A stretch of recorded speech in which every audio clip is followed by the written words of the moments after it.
नमस्कार दोस्तों, देश रीति में आपका स्वागत है। हमारे साथ जुड़ रहे हैं Kunal Shukla ji, RTI and social activist हैं। कुणाल जी, बहुत-बहुत स्वागत है एक तो पहले हमारे देश रीति के मंच पर। सबसे पहले आपसे बहुत जानना बहुत चाहूँ धन्यवाद आपका। सभी जी सर। दर्शकों को मेरा नमस्कार। सबसे पहले तो मैं आपसे जानना चाहूँगा कि क्या आरटीआई इस बात का जवाब दे सकता है कि मोदी जी पिछले जन्म में बंगाल में पैदा हुए या अगले जन्म में पैदा होंगे? क्योंकि ऐसी ऐसी अजीबो-गरीब बात मोदी जी अब करने लगे हैं मन से। देखिए, जैसे-जैसे चुनावी गर्मियाँ बढ़ती जा रही हैं, मोदी जी तमाम तरह की विचित्र बातें कर रहे हैं। अगर आप याद करें तो मोदी जी गालियों को किलो में तौल लेते हैं। मोदी जी जो है पूरी उनको कितनी गालियाँ विपक्षी नेताओं ने दी इसका रिकॉर्ड रखते हैं। तो मैं आपको आरटीआई के संदर्भ में ही बताना चाहूँगा कि मैंने पीएमओ में आरटीआई लगाकर पूछा था कि मोदी जी को अब तक जितनी गालियाँ पड़ी हैं उसका रिकॉर्ड कब और कहाँ रखा हुआ है, यह जानकारी उपलब्ध कराएं, इससे संबंधित दस्तावेज उपलब्ध कराएं, परंतु पीएमओ ने इसका कोई जवाब नहीं दिया है। तो मुझे लगता है अगर हम मोदी जी के पिछले जन्म में बंगाल में पैदा होने का भी आरटीआई लगाएं, तो इसका जवाब पीएमओ नहीं देने वाला है। मैं दर्शकों को बता दूं कि मोदी जी ने भी पिछले विधानसभा चुनाव में बोला था मोदी विपक्ष जो है यानी कांग्रेस पार्टी जो है अब तक उन्हें 104 गालियां दे चुकी है, गिनती के साथ उन्होंने बताया था और 104 अलग-अलग तरह की गालियां दी है, ऐसा मोदी जी ने बयान दिया था। तो वो गालियों का भी रिकॉर्ड रखते हैं कि विपक्ष ने उनको कौन-कौन सी गाली दी और कितनी गालियां दी। हर चुनाव में ये नंबर बढ़ता है। आपको मैंने इस पे स्टोरी भी की थी। अगर पिछले 7-8 साल की बात करें तो उसमें अलग-अलग सालों में ये बयान है मोदी जी का। किसी साल वो 60 पे थे, किसी साल 80 पे थे। अभी जो है हाल फिलहाल जो आखिरी बयान था गालियों का उनका, उसपे 104 नंबर 104 गाली मोदी जी को अभी तक पड़ी है। ये उनका बयान था। दूसरे चरण का मतदान जो है लगभग पूरा हो चुका है।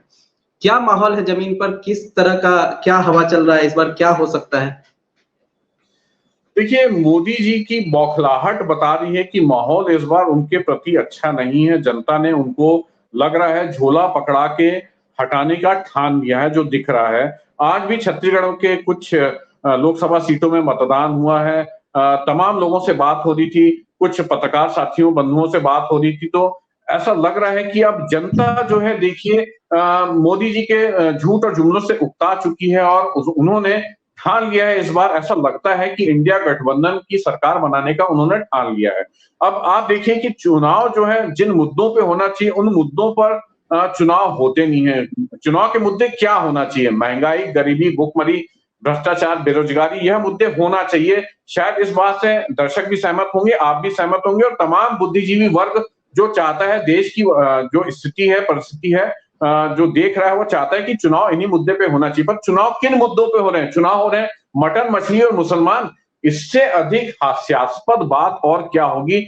विषयों को भटकाते हैं इन लोग, मूल मुद्दों पर बात नहीं करते हैं और बात होना चाहिए महंगाई पे तो ये बात करते हैं मुसलमान पे, बात होना चाहिए गरीबी पे तो ये बात करते हैं मछली पे, बात होना चाहिए भ्रष्टाचार पे तो ये बात करते हैं मटन पे। तो मतलब हद ही हो गया। अब तो अब जनता पूरी तरह उकता चुकी है और जनता ने ठान लिया है कि इस बार फकीर आदमी को झोला पकड़ाकर हटाना है।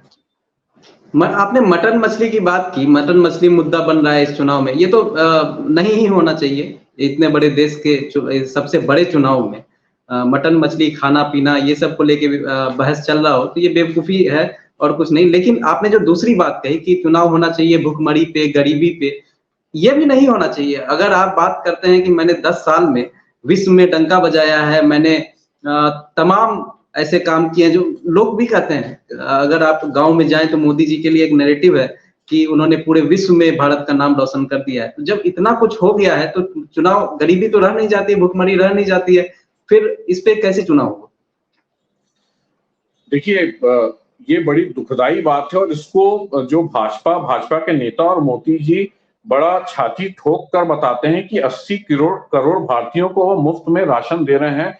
इससे बड़ी दुखदाई बात क्या होगी? आज 80 करोड़ जनता जो है मुफ्त राशन के भरोसे है।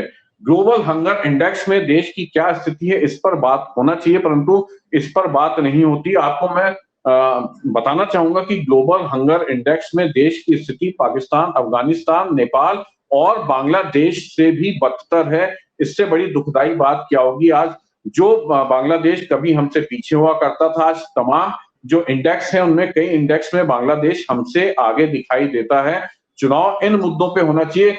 रही बात बेरोजगारी की, बेरोजगारी में पिछले 45 वर्षों में जो है देश में सबसे भयावह स्थिति बेरोजगारी की है। लोगों को तो भी अगर आप देखेंगे कि इजराइल जैसे युद्धग्रस्त क्षेत्रों में भारतीय बेरोजगारों को प्लम्बर और तमाम छोटे-मोटे मजदूरी जैसे जॉब के लिए भेजा जा रहा है, जबकि इस चीजों से सरकार को बचना चाहिए था, परंतु सरकार इसका भी डंका पीट रही है। बात अगर वह डंके की करते हैं तो बात होना चाहिए प्रति व्यक्ति आय में। आज देश की क्या स्थिति है, देश की बहुत भयावह स्थिति है। लोग जो है आप सुने होंगे कितने करोड़ भारतीय भूखे पेट सो जाते हैं। उन भारतीयों की बात होना चाहिए, ना कि जुमलों और झूठ की बात होना चाहिए। परंतु जो गोदी मीडिया है वो ऐसी तस्वीर पेश करता है कि हम विश्व गुरु बन चुके हैं, जबकि भारतीय पासपोर्ट की क्या स्थिति है इसकी बात होना चाहिए। आज विश्व में भारतीय पासपोर्ट की रैंकिंग 85 नंबर पे है। इससे बड़ी शर्मनाक और दुखदाई बात क्या होगी। आप बातें करते हैं बड़ी-बड़ी, परंतु जो धरातल है, जो रसातल है। जी। लेकिन मोदी जी जो बड़ा झुनझुना पकड़ा रहे हैं देश को कि तीसरी अर्थव्यवस्था बन जाएंगे तीसरे टर्म में आने के बाद, आप चाहे 85 नंबर पे मैंने वही तो मैंने बोला कि हैप्पीनेस इंडेक्स में देश की क्या स्थिति है। हैप्पीनेस इंडेक्स में तो आपका पड़ोसी देश भूटान आपसे कहीं बेहतर स्थिति में है। आप अगर देखेंगे कि आत्महत्याओं के आंकड़े उठाकर आपको देखना चाहिए। लॉकडाउन के बाद से कितने मजदूरों और किसानों ने आत्महत्या कर ली, गृहिणियों ने अपने मंगलसूत्र गिरवी रख दिए, छात्र जो है बेरोजगार है वह नौकरी नहीं मिल पाने के कारण आत्महत्या कर रहा है। इस पे बात होना चाहिए, इस पे चर्चा होना चाहिए और केंद्र सरकार को इसका समाधान निकालना चाहिए। परंतु केंद्र सरकार देश और देशवासियों को मटन, मछली और मुसलमान जैसे गैर बेतुके मुद्दों पर फंसाकर मूल मुद्दों से ध्यान भटकाने की ओर अग्रसर दिखाई देता है। ठीक है, लेकिन मैं आपसे एक पर्सनल बात जानना चाहूंगा। एक सवाल है छोटा सा कि क्या आपने कभी बीजेपी को वोट दिया है? देखिए, ये तो नितांत निजी सवाल आप कर रहे हैं, परंतु अगर मेरे से आप पूछें तो मैंने अपने जीवन में यह गलती कभी नहीं की।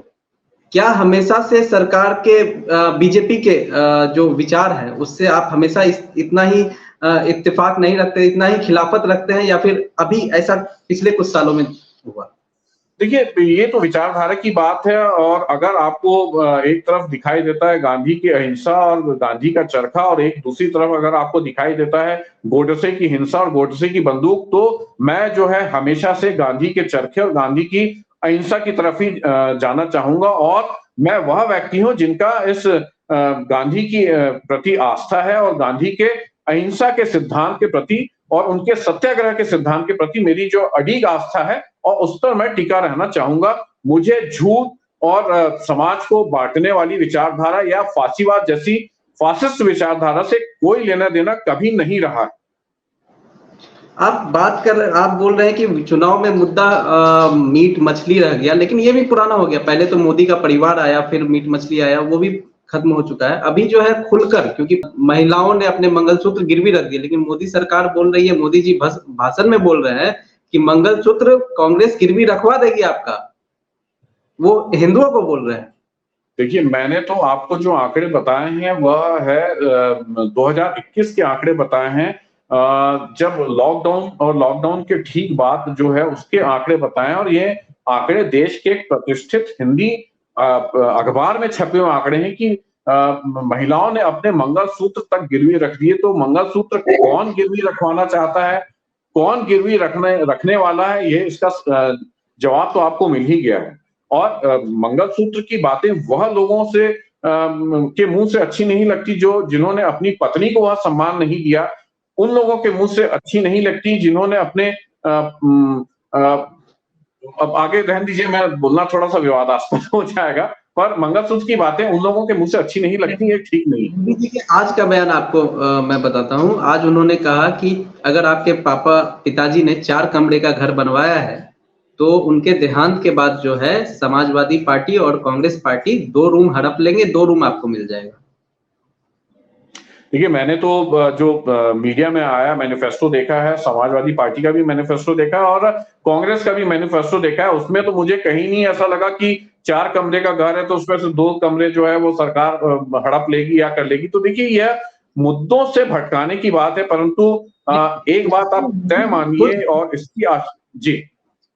मोदी जी खुद 10 साल पूरा सरकार चला के अभी जनता के बीच गए हैं और इसके बावजूद मोदी जी ने जो पिछले कुछ समय में मोदी का परिवार और मीट मछली को हटा भी देते हैं, तो जब जितना काम की बात की है उसमें भी लगभग वो कांग्रेस का मैनिफेस्टो का प्रचार करते नजर आए कि उसमें क्या लिखा है। चाहे वो झूठ ही बोल रहे हो लेकिन झूठ का ही प्रचार करते नजर आए।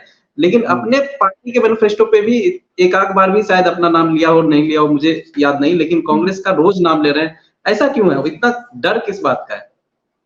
देखिए डर बात इस बात का है कि मुद्दों से कैसे जनता को भटकाया जाए। देखिए मुद्दा क्या होना चाहिए, अगर मंगलसूत्र की बात है तो मूल मुद्दा जनता के लिए भी यह होना चाहिए कि यह वह सरकार है जो किसान का 5,000 रुपए का लोन माफ नहीं करती है, परंतु यह सरकार अपने उद्योगपति दोस्तों का 60,000 करोड़ रुपए का लोन जो है वह माफ कर देती है। मुद्दा यह होना चाहिए, मुद्दा यह होना चाहिए कि देश के बंदरगाह, एयरपोर्ट और रेलवे स्टेशन मोदी जी के उद्योगपति मित्रों के हाथों आज चले गए हैं। मुद्दा यह होना चाहिए, परंतु इन मुद्दों पे बात नहीं करके मुद्दा जो है अंततः यह बताया जा रहा है कि आपके 4 कमरों में से 2 कमरे जो है वो सरकार रख लेगी, जबकि ऐसा कहीं से भी संभव होता नहीं दिखता है। आपने किसान की बात की, किसान को तो 6,000 रुपए सालाना मिल रहा है हर किसान को। पक्का घर मिल रहा है गरीबों को, 5 किलो अनाज मुफ्त मिल रहा है। खैर उसको आप तो उपलब्धि नहीं बताते 5 किलो ना, बाकी चीज तो मिल रही है ना जनता को। नहीं, कितने किसानों को मिल रही? क्या स्वामीनाथन कमेटी की सिफारिशें भी किसान को मिल गई हैं? मेरा सवाल यह है, यह वही स्वामीनाथन कमेटी की सिफारिशें हैं जिसको मोदी जी 2014 में अपने चुनाव प्रचार के दौरान लागू करवाने की बातें करते थे। और मोदी जी ने क्या किया? किसानों के लिए 3 काले कानून ले आए। अगर किसान भाई आंदोलन नहीं करते तो आज किसान का खेत खलियान भी मोदी जी के उद्योगपति मित्र हड़प लेते। ये आशंका नहीं, मैं आपको सही बात बता रहा हूँ। किसानों ने धरना किया, किसानों ने सत्याग्रह किया, किसानों ने आंदोलन किया, करके किसान आज उन 3 काले कानूनों से बच गए। क्यों नहीं स्वामीनाथन कमेटी की रिपोर्ट लागू करते? बताइए, स्वामीनाथन कमेटी की रिपोर्ट लागू करने की बात तो प्रधानमंत्री बनने के पहले नरेंद्र मोदी ही किया करते थे। अब कहाँ गई वो बातें? वह भी झूठ जुमला साबित हो गई। लेकिन जो किसानों का नेतृत्व करती थी चौधरी जी की पार्टी, चौधरी जी किसान नेता रहे और उसका पोता जो है अभी उसके खिलाफ था, लाठी खा रहा था किसान आंदोलन में, अभी उसके साथ जाके बैठा हुआ है। तो किसान फिर तो उसके साथ बीजेपी के साथ तो हो ही गया ना, किसान का वोट तो बीजेपी के पास है ही। नहीं, आप ये बताइए कि क्या उनका चेहरा ही सारे किसानों का प्रतिनिधित्व है? क्या आप उस किसान का प्रतिनिधित्व भी मानेंगे जिसके पास 2 एकड़ 1 एकड़ से भी कम जमीन है? देखिए ये किसान जो है भारत का, वह आज भी गरीब है। किसान आप उसको भी मानेंगे जो खेतों में किसान, बड़े किसानों के लिए मजदूरी करता है, क्या वह भी, उसका भी प्रतिनिधित्व चौधरी जी कर रहे हैं? नहीं, बिल्कुल नहीं। आज किसान जो है समझ चुका है कि किसानों की मूल जो जरूरत है वह है एमएसपी, उसकी फसलें एमएसपी पे बिकना चाहिए। आज किसान समझ चुका है कि उनका भला स्वामीनाथन कमेटी की सिफारिशों से ही के जरिए ही होएगा, वह होना चाहिए। और चौधरी जी सभी किसानों का प्रतिनिधित्व तो नहीं करते, ये भी साफ और स्पष्ट हो चुका है। जैसे आप आरटीआई एक्टिविस्ट हैं, आम जनता जो है, कई जनता नहीं समझ पाती है कि क्या आरटीआई एक्टिविस्ट क्या है। तो आप थोड़ा जनता को मतलब यानी दर्शक को, हमारे दर्शक को आप बताएंगे कि क्या क्या काम होता है एक आरटीआई एक्टिविस्ट? देखिए ये काम क्या होता है या क्या होना चाहिए, ये इसको समझने के लिए सबसे बड़ी बात है, पहले आपको इसके इतिहास में जाना होगा। सूचना का अधिकार जो है सरकार और सरकारों के जो कर्तव्य एवं दायित्व थे उनमें पारदर्शिता लाने के लिए किया गया था। देश के एक आम नागरिक को भी सूचना के अधिकार ने सांसद एवं विधायक की तरह असीम शक्तियां दे दी कि वह सरकार से सवाल पूछ सकता है, वह सरकार से सवाल कर सकता है कि उसके जो घर के सामने जो नाली बनी थी या उसके घर के सामने जो सड़क बनी थी उसमें जो खर्च आया वह कितना था नाली निर्माण में, अगर कोई भ्रष्टाचार हुआ तो वह भ्रष्टाचार कैसे हुआ, तमाम तरीके के दस्तावेज प्रोवाइड कराना सरकार का सूचना का अधिकार अधिनियम के तहत ये दायित्व एवं कर्तव्य है, जो कि 2005 में लागू किया गया था। तो मैं हर बार बोलता हूं, बार बार बोलता हूं कि आरटीआई एक ऐसा कानून था जिसको भी केंद्र सरकार अब कमजोर करने का प्रयास कर रही है, परंतु इस कानून ने प्रत्येक भारतीय को, एक आम नागरिक को भी सांसद एवं विधायक की तरह सरकार से सवाल पूछने का असीम शक्ति प्रदान की थी। आसान कर दूं अगर, तो ये है कि अगर एक मक्खन, सरकार का कोई मक्खन जैसा काम दिख रहा हो, पोस्टर पर, प्रचार पर एक बहुत सुंदर सा तस्वीर दिख रहा हो, लेकिन उसके पीछे कितना बड़ा घोटाला है, कितना कालापन है, वो कितना काला दिख रहा है पीछे से, पर्दे के पीछे, ये आप लोग सामने लेकर आते हैं ताकि जनता तक सही सूचना पहुंच पाए कि सरकार ने पुल तो बनाया लेकिन इसमें जो है 500 करोड़ का घोटाला भी हुआ है। ठीक है। देखिए, यूरोप के तमाम देशों में यह कानून बहुत पहले से था, अमेरिका में यह कानून बहुत पहले से था, और भारत में यह कानून 2005 में आया है। और मैं समझता हूँ ये बहुत अच्छा कानून था। दो कानून देखिए बहुत अच्छे थे, एक तो राइट टू इंफॉर्मेशन और दूसरा राइट टू एजुकेशन। यह दो कानून बहुत अच्छे सरकार ने लाए थे, परंतु इसमें से इन दोनों कानूनों को ही कमजोर करने का काम ये वर्तमान केंद्र सरकार ने किया है। नहीं, ये दो कानून आप बोल रहे हैं कब 2005 में आया? यूपीए गवर्नमेंट में इंफॉर्मेशन और राइट टू एजुकेशन जो है, शिक्षा का अधिकार, जो प्रधानमंत्री मनमोहन सिंह की सरकार के समय आया था, यह दो कानूनों ने गरीब बच्चों के लिए बहुत अच्छा कानून था। बड़े स्कूलों में जहां पे गरीब का बच्चा पढ़ नहीं सकता था, उस बच्चे की पढ़ाई का के लिए यह कानून लाया गया था। Right to education, right to information सरकार के कामों में पारदर्शिता के लिए लाया गया था, परंतु इस कानून को भी सरकार ने कमजोर करने का काम किया। देखिए, सरकार से जब लोगों ने पूछा आरटीआई लगाकर कि आप बताइए इलेक्टोरल बॉन्ड में किस पार्टी को कितना चंदा मिला, यह सरकार उस चीज को छुपा गई। सरकार से जब राफेल की खरीदी पर सवाल किया गया कि भाई राफेल जो है कई देशों को 650-800 करोड़ का ही मिल रहा है, और भारत में उस एक राफेल विमान की कीमत 1600-1800 करोड़ कैसे हो जाती है, दस्तावेज मांगे गए तो सरकार ने उसको छुपाने का प्रयास किया। अभी मैं ताजा मामला आपको बताना चाहूंगा कि सरकार ने इलेक्टोरल बॉन्ड केस में जो वर्तमान स्थिति है, जो दस्तावेज है उनको छुपाने के लिए बड़े बड़े वकील एसबीआई ने खड़े किए, सरकार की तरफ से एसबीआई ने वकील खड़ा किए, लड़े।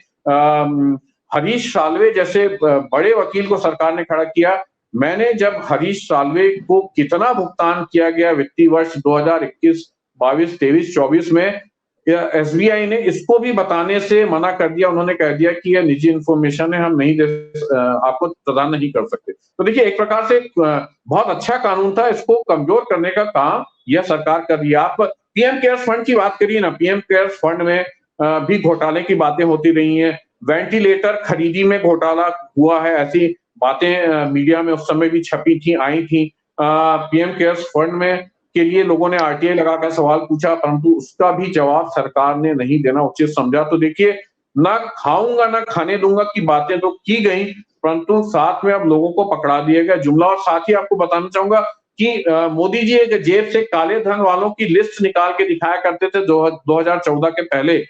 आज हालात ये है कि स्विट्जरलैंड के बैंकों में भारतीयों का काला धन कई गुना बढ़ गया है, परंतु सरकार और लाला रामदेव काले धन पर कोई बातें नहीं करते हैं। मोदी जी कहा करते थे काला धन वापस लाने के लिए एक टास्क फोर्स बनाएंगे, वह टास्क फोर्स कहाँ गई, अब उस पर भी कोई बातें नहीं करते। तो ये एक प्रकार से देखिए, आरटीआई और दूसरे जो कानून हैं, अच्छे कानून थे, उनको कमजोर करने का काम इस सरकार ने अपने उद्योगपति मित्रों और अपने हित साधने के लिए किया है। आपने बहुत खास बात कही कि यूपीए गवर्नमेंट में, मनमोहन सिंह की सरकार में दो कानून लाए गए। एक तो राइट टू इंफॉर्मेशन, जो जनता को हक दिया कि आप सरकार से जो भी सूचना चाहते हैं, जो भी जानकारी चाहते हैं, आप उससे पूछ सकते हैं। सरकार से जुड़ा, भारत सरकार से जुड़ा कोई भी जानकारी हो वो आप पूछ सकते हैं, और सरकार बाधित है कि उसको बताना पड़ेगा। तो इसमें एक तो जनता को एम्पावर करने का काम किया गया, आम जनता को, गरीब जनता को। दूसरा आपने बोला राइट टू एजुकेशन, शिक्षा का अधिकार, यानी गरीब को भी शिक्षा का पूरा हक है और उसको मुफ्त शिक्षा भारत सरकार मुहैया कराएगी। ये कराएगी जो उन स्कूलों में जिसकी फीस वो नहीं दे सकता। जो बड़े पब्लिक स्कूल है, प्राइवेट स्कूल है, उसमें भी गरीब के बच्चे के लिए सरकारों ने कुछ सीट जो है आरक्षित रखी। तो और मोदी जी जो हाल में हमलावर है उसी मनमोहन सिंह पर, कि वो हिंदू मुस्लिम और मुस्लिम को बांटना चाहते थे, उनको उनको उन पर लांछन डाल रहे हैं जो जिन्होंने ऐसी-ऐसी योजनाएं, ऐसी-ऐसी शक्तियां जनता को प्रदान की। देखिए बात तो ये भी होना चाहिए कि मनमोहन सिंह के समय डॉलर की क्या स्थिति थी। अगर आप बात करेंगे तो मनमोहन सिंह के समय देखिए डॉलर की बात हो नहीं रही है। मतलब आप याद करिए कि जो प्रधानमंत्री ये कहा करते थे आज डॉलर और प्रधानमंत्री की गरिमा दोनों गिर गई है। वो प्रधानमंत्री अब डॉलर की बात कहीं नहीं कर रहे हैं। डॉलर आज लगभग 84-85 रुपए हो रहा है और मनमोहन सिंह के समय यही डॉलर जो था 43-45 रुपए था। और आज स्थिति देश की कई जगहों पे कमजोरी है। मैंने आपको कहा ना कि पासपोर्ट रैंकिंग देश की अभी खराब है। कई देश जो है भारत से तमाम छोटे-छोटे देश आगे हैं। तो एक प्रकार से आप कह सकते हैं कि मनमोहन सिंह की खामोशी मोदी जी के बोलने पर कहीं अधिक भारी थी। मनमोहन सिंह अपने कामों का प्रचार-प्रसार नहीं कर पाए और मोदी जी ने अपने बिना कामों का भी ऐसा प्रचार-प्रसार और ऐसी तस्वीर पेश की कि जनता उनके बातों में बहक गई। क्या ये आरटीआई से पता नहीं चलता मोदी जी ने कितना खर्च किया होगा? क्योंकि कोई भी शहर, कोई भी गली मोहल्ला आप डिजिटल पे चले जाइए, पूरा मोदी सरकार के ऐड से भरा हुआ है। देखिए ये तो पता चलेगा आरटीआई में और केंद्र सरकार ने जो इलेक्ट्रॉनिक मीडिया है उसको विज्ञापनों में कितना खर्च दिया, प्रिंट मीडिया है उसको विज्ञापनों में कितना खर्च दिया, या जो सोशल मीडिया है खासतौर से अगर आप गूगल की एक लिस्ट आपने देखा था कि केंद्र सरकार गूगल को भी विज्ञापनों पर भुगतान कर रही है। तो देखिए ये तो आरटीआई में निकल जाएगा। ये कोई बहुत बड़ी बात नहीं है। लोग निकालेंगे और लगेगा आरटीआई इसमें। लगभग हम लोग तमाम मुद्दों पर डिस्कस कर चुके हैं। आखिरी सवाल आपसे करना चाहूंगा कि आप देश नीति के दर्शक को ये बताएं कि अगर किसी को आरटीआई लगाकर कोई जानकारी सरकार से चाहिए हो तो वो किस तरह से आरटीआई लगा सकते हैं? कई लोगों को जानकारी नहीं होती है। देखिए बहुत संक्षेप में आपको मैं बताना चाहूंगा, अगर दर्शक चाहें तो उसको लिख भी लेंगे। जो आपका जो संबंधित विभाग है जिससे आप जानकारी चाह रहे हैं, उस सभी संबंधित विभागों में एक जन सूचना अधिकारी नियुक्त किया जाता है और कहीं-कहीं इनको लोक सूचना अधिकारी भी कहा जाता है। उस जन सूचना अधिकारी के पास आप विषय जो है वो सूचना का अधिकार अधिनियम 2005 की धारा 6(1) के तहत आप दस्तावेज मांगेंगे। जो आपका आवेदन है वह उसका संबंध सिर्फ जो संबंधित जानकारी है मतलब वो उसी संबंधित जानकारी से होना चाहिए।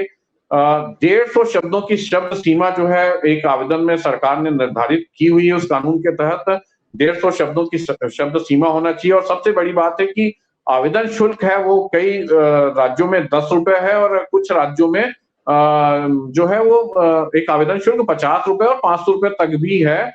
और अगर आपके पास बीपीएल कार्ड है, अगर आप गरीबी रेखा कार्ड रखते हैं तो आपको आवेदन शुल्क जो है वह भी नहीं लगेगा और प्रति पृष्ठ जो है 2 रुपए A4 साइज के लिए जो देना पड़ता है आवेदन शुल्क जो है जानकारी का। मान लीजिए 10 पन्नों की जानकारी A4 साइज की तो 20 रुपए आपका शुल्क हो गया। वह शुल्क भी बीपीएल कार्ड वालों को निःशुल्क प्रदान करने का प्रावधान इस एक्ट के तहत किया गया है। जी सर, बहुत-बहुत धन्यवाद देश नीति के साथ जुड़ने के लिए। बहुत अच्छा लगा आपसे बात करके।